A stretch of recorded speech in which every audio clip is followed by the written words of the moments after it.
Hey, this is Tad, mortgage agent in Toronto, and this is a pre-approval budget video.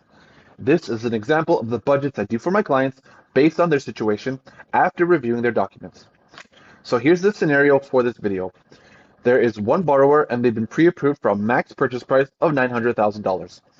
They are a first-time home buyer. They're looking to buy a house in Toronto.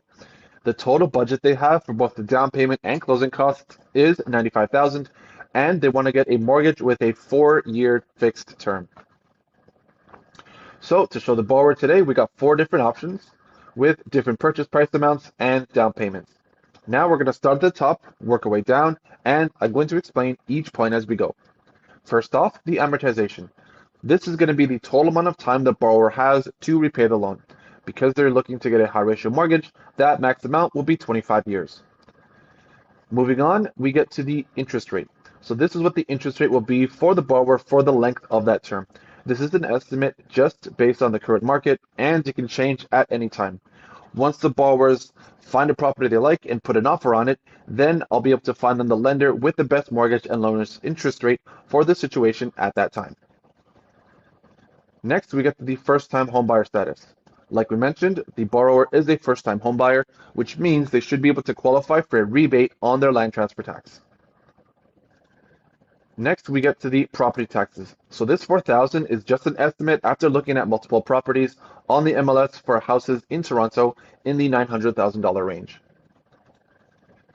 Next, we get to the property location. Like we mentioned, the borrower is looking to buy in Toronto, which means they are going to have to pay an additional land transfer tax, which I'll explain later on when we get to the closing costs. Now we get to the purchase price. First off, we have the borrower's maximum pre-approved amount of $900,000.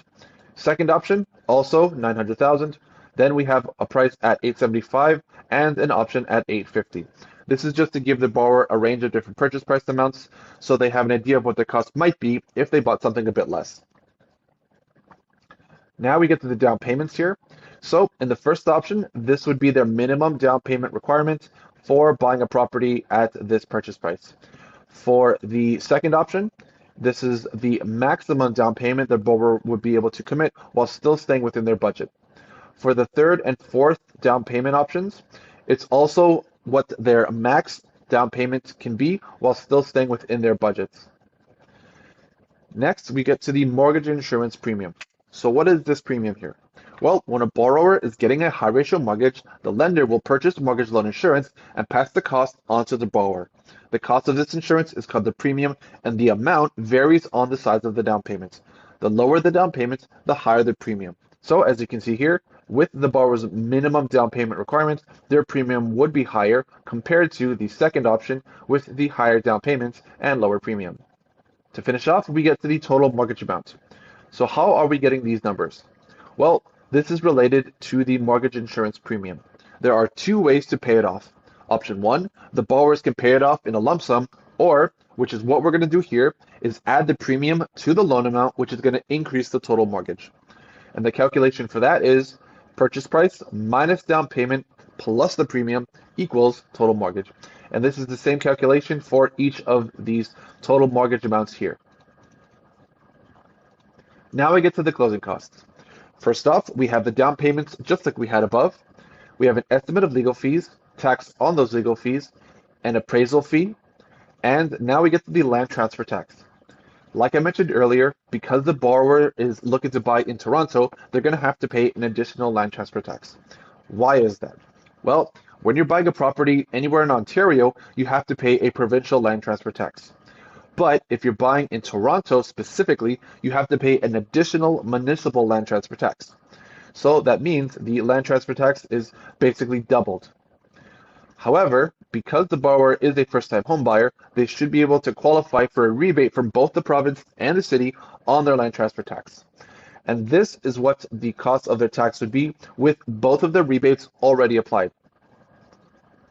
Moving on, we have the tax on the mortgage insurance premium, so a tax on these amounts here.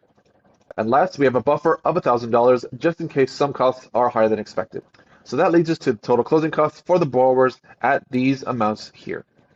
As you can see, they all stay within the borrower's budget of $95,000. To finish off, we get to the household budget breakdown, which in this case is just the monthly mortgage payment and the monthly property taxes. First is the monthly mortgage payment, which is going to be calculated using the amortization, term length, total mortgage amount, and the interest rate for that term. And to finish off, we have the monthly property taxes, which is just this 4,000 divided by 12, giving us a monthly amount. Adding those two together, we have the borrower's total home expenses of these amounts here. All right, so that's it for the budget. Now, once the borrower reviews this video and they know what their maximum pre-approved amount is, they can connect with the realtor and go looking at properties. For any properties that they like, I'll create custom budgets specific to each property with different options, which include purchase prices and down payment amounts. This to give the borrower an idea of what their costs might be if they choose to buy that property.